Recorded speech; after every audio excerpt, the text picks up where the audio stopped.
નમસ્કાર મારા વાલા ખેડૂત મિત્રો, તો આજના અમારા નવા વિડીયોમાં તમારું સ્વાગત છે।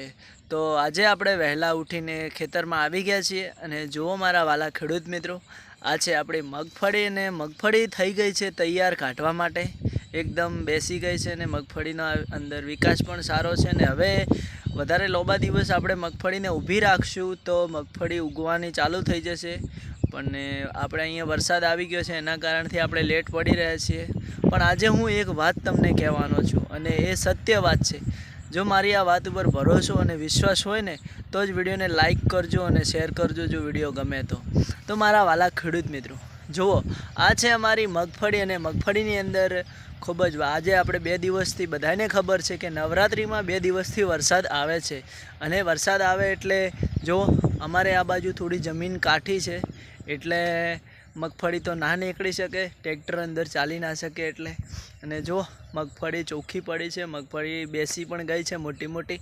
પણ આ વખતે શું કરવાનું, હવે આપણે મગફળીમાં ટ્રેક્ટર ચાલી શકતું નથી તો હું આજે એક વાત તમને કહું છું કે જો આ નવરાત્રિના 10 દિવસ હતા અને 10 દિવસમાં 2 દિવસ વરસાદના કારણથી ગરબા નથી રમાયા મારા વાલા ખેડૂત મિત્રો, તો એ બધાને દેખાય છે, આખી દુનિયાને દેખાય છે, હરેક પબ્લિકને દેખાય છે અને ખૂબ અફસોસ પણ થાય છે કે આપણે આપણા ગામમાં ગરબા નથી રમાયા, વરસાદના કારણથી ગરબા બંધ રહ્યા છે। તો મારા વાલા ખેડૂત મિત્રો, હું એટલું કહેવા માગું છું કે કદાચ બધાને એટલો બધો અફસોસ થાય છે કે ગરબા બંધ છે અને આપણે માતાજીનો ધામધૂમથી અવસર માંડ્યો છે, માતાજી રમવા આવે છે ગરબે, એ આપણે ગરબા બંધ રાખ્યા છે, તો એ બધાને ખૂબ અફસોસ થાય છે। તો મારા વાલા ખેડૂત મિત્રો, આ ખૂબ જ વરસાદ આવ્યો છે તો વરસાદના કારણથી જે ખેડૂતો છે, જે ખેડૂતોની ખેતીઓ બગડી છે એ કેમ કોઈની નજરમાં નથી આવતી વાલા, હું એમ કહું છું। હું કોઈનો વિરોધ નથી કરતો મારા વાલા ખેડૂત મિત્રો કે જુઓ આ વરસાદના કારણથી મગફળી બગડે છે, મગફળી એટલે કે કાઢવાની તૈયારીઓ છે, મગફળી ઉગવાની પણ ચાલુ થઈ જશે તો એ કોઈની નજરમાં નથી આવતું વાલા। અને આ ગરબા એક દિવસ રમવાનું બંધ રાખ્યું તો એ બધાને નજરમાં આવે છે અને બધાને તકલીફ થાય છે। હું કોઈ માતાજીનો વિરોધ નથી કરી રહ્યો, માતાજીના ગરબા રમવાનો તો મને પણ બહુ શોખ છે વાલા, અને હું પણ એક પણ એવું નોરતું નથી બાકી રાખ્યું કે હું ગામમાં ગરબા જોવા ના ગયો હોય। અરે એ 2 દિવસ ગરબા બંધ રહ્યા તો પણ હું ગામમાં જ ગયો તો ગરબા જોવા મારા વાલા।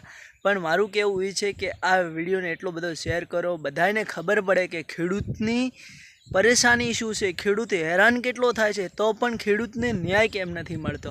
આ જીએસટી બધાને ઘટાડી છે, બધામાં જીએસટી ઘટી છે, પણ આ વખતે ખેતી કરવાના સાધનોમાં, ખેડૂતના ખાતર બિયારણમાં પણ કોઈ ખેતીનો જીએસટીનો ઘટાડો નથી થયો વાલા। તો હું એટલું કહું છું કે બધા ખેડૂતો એકસાથે મળી સંગઠન કરો અને ખેતીમાં સારી આવક થાય ને ખેડૂતોને ફાયદો થાય એવો નિર્ણય લ્યો બધા મળીને। તો જુઓ મારા વાલા, આ છે મગફળી વરસાદના કારણથી બગડી રહી છે, એ તો કાંઈ વાંધો નથી, કોરું થશે એટલે કાઢી દઈશું। અને જો મારો આ વિડીયો ગમે હોય તો વિડીયોને લાઈક કરજો અને બીજા 5 જણા ખેડૂતો સાથે શેર કરવાનું ભૂલતા નહીં। અને નવા વિડીયોમાં ફરી પાછા મળીશું। તો જય માતાજી, જય જવાન, જય કિસાન અને જય દ્વારકાધીશ, જય મારી મસોણી મેલડી।